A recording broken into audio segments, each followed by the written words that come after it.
നമുക്കൊരു ചെമ്മീൻ കറി റെഡിയാക്കാം. ചട്ടി അടുപ്പത്ത് വെച്ച് ചെമ്മീനും കഷ്ണങ്ങളാക്കി അരിഞ്ഞ വെള്ളരിക്കയും ലേശം ഉപ്പും വെള്ളവും ചേർത്ത് അടച്ചു വെച്ച് വേവിക്കുക. ഇതിലേക്കൊരു മസാലയുടെ ആവശ്യമുണ്ട്.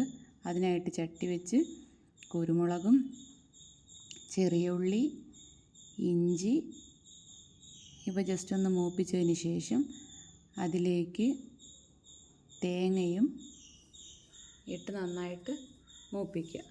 തേങ്ങയുടെ കളർ ഒരു ബ്രൗൺ കളറായി വരുമ്പോൾ നമുക്കതിലേക്ക് വേണ്ട മസാലയായിട്ട് മഞ്ഞൾപ്പൊടി മല്ലിപ്പൊടി മുളക് പൊടി ചേർത്ത് നന്നായിട്ട് മൂപ്പിക്കുക.